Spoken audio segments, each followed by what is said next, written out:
8월 6일 화요일 매일 성경 묵상을 시작합니다. 오늘 함께 나눌 말씀은 에레미야 45장 1절에서 46장 12절입니다. 에레미야 45장 1절에서 46장 12절까지의 말씀을 제가 봉독합니다. 유다의 요시야 왕의 아들 여호야김 넷째 해에 네리야의 아들 바룩이 에레미야가 불러주는 대로 이 모든 말을 책에 기록하니라. 그때 선지자 에레미야가 그에게 말하이르되 바룩아, 이스라엘 하나님 여호와께서 내게 이같이 말씀하셨느니라. 네가 일찍이 말하기를 화로다. 여호와께서 나의 고통에 슬픔을 더하셨으니 나는 나의 탄식으로 피곤하여 평안을 찾지 못하도다. 너는 그에게 이르라. 여호와께서 이와 같이 말씀하시기를 보라, 나는 내가 세운 것을 헐기도 하며 내가 심은 것을 뽑기도 하나니 온 땅에 그리하겠거늘 네가 너를 위하여 큰 일을 찾느냐? 그것을 찾지 말라. 보라, 내가 모든 육체에 재난을 내리리라. 그러나 내가 가는 모든 곳에서는 내가 너에게 내 생명을 노량물 주듯 하리라. 여호와의 말씀이니라. 이방 나라들에 대하여 선지자 에레미야에게 임한 여호와의 말씀이라. 애굽에 관한 것이라. 곧 유다의 요시야 왕의 아들 여호야김 넷째 해에 유브라데 강가 갈그미스에서 바벨론의 느부갓네살 왕에게 패한 애굽의 왕 바로 느고의 군대에 대한 말씀이라. 너희는 작은 방패와 큰 방패를 예비하고 나가서 싸우라. 너희 기병이여, 말의 안장을 지워타며 투구를 쓰고 나서며 창을 갈며 갑옷을 입으라. 여호와의 말씀이니라. 내가 본즉 그들이 놀라 물러가며 그들의 용사는 패하여 황급히 도망하며 뒤를 돌아보지 아니함은 어찌미냐. 두려움이 그들의 사방에 있음이로다. 발이 빠른 자도 도망하지 못하며 용사도 피하지 못하고 그들이 다 북쪽에서 유브라데 강가에 넘어지며 엎드러지는도다. 강의 물이 출렁임 같고 나일강이 불어난 같은 자가 누구냐. 애굽은 나일강이 불어난 같고 강물이 출렁임 같도다. 그가 이르되 내가 일어나 땅을 덮어 성읍들과 그 주민을 멸할 것이라. 말들아 달려라. 병거들아 정신없이 달려라. 용사여 나오라. 방패 잡은 구스 사람과 붓 사람과 활을 당기는 루딤 사람이여 나올지니라 하거니와 그날은 주 만군의 여호와께서 그의 대적에게 원수 갚는 보복이리라. 칼이 배부르게 삼키며 그들의 피를 넘치도록 마시리니 주 만군의 여호와께서 북쪽 유브라데 강가에서 희생제물을 받으실 것이미로다. 처녀딸 애굽이여, 길앗으로 올라가서 유향을 취하라. 네가 치료를 많이 받아도 효력이 없어 낫지 못하리라. 네 수치가 나라들에 들렸고 내 부르짖음은 땅에 가득하였나니 용사가 용사에게 걸려 넘어져 둘이 함께 엎드려졌음이라. 아멘. 서기관 바룩은 선지자는 아니었지만 선지자 예레미야의 사역을 돕는 신실한 동역자였습니다. 마치 바울 사도 곁에 있었던 실라나 누가와 같은 존재였습니다. 바룩은 에레미야가 불러주는 하나님의 메시지를 두루마리에 옮겨 적고 그것을 사람들 앞에서 낭독하는 등 서기관의 역할을 신실하게 감당하였습니다.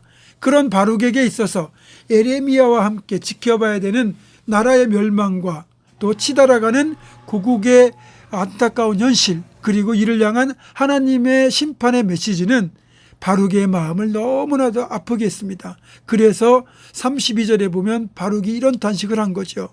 화로다. 여호와께서 나의 고통에 슬픔을 더하셨으니 나는 나의 탄식으로 피곤하여 평안을 찾지 못하도다. 아무래도 심판의 메시지를 듣고 적다 보니 이 유대 땅을 향한 하나님의 진노가 얼마나 큰지를 바룩은 절감할 수밖에 없었고, 그런데도 여전히 하나님의 심판을 두려워하지 않고 죄악의 길로 끝행하는 유다의 백성들을 보고 야, 이제는 심판을 되돌릴 길이 없구나. 그래서 더욱더 절망할 수밖에 없었던 겁니다. 그래서 바룩은 피곤하기까지 탄식을 했다고 합니다. 그러면서 바룩은 하나님께 이스라엘의 죄악에도 불구하고 용서와 회복을 구했던 것 같아요. 그런 바룩의 선한 마음을 그 누구보다 잘 아신 하나님이 오늘 본문에서 에레미야를 통해 바룩 개인에게 특별히 개인적인 메시지를 주고 계신 겁니다. 그 말씀이 오늘 본문 4절과 5절에 나옵니다. 제가 쉽게 풀어서 다시 읽어드립니다. 바로가 네 마음을 내가 다 안단다. 너의 애통과 눈물을 내가 다 보고 있다. 내가 구하는 것을 내가 알고 있지만 이스라엘을 향한 나의 진노는 거둘 수가 없구나.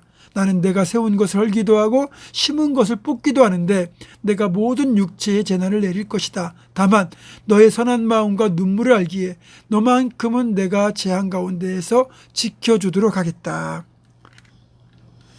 여기에 핵심적인 문장 하나를 뽑으라고 한다면 네가 너를 위하여 큰 일을 찾는 자라는 하나님의 질문입니다. 그러니까 이 질문은 지금 네가 하는 일이 하나님을 위한 것이냐 아니면 내 자신을 위한 것이냐 이런 질문인 겁니다. 좀 더 쉽게 설명을 드리자면 바룩의 애통과 눈물이 정말 하나님의 입장에서 갖는 애통과 눈물인지 아니면 바룩 자신의 처지가 곤고한 것 때문에 갖는 애통과 눈물인지를 잘 분별하라는 질문인 겁니다. 바룩의 애통과 눈물에는 나라와 민족을 향한 마음 때 정작 하나님의 애통을 보지 못하는 잘못된 관점이 들어 있었다는 겁니다.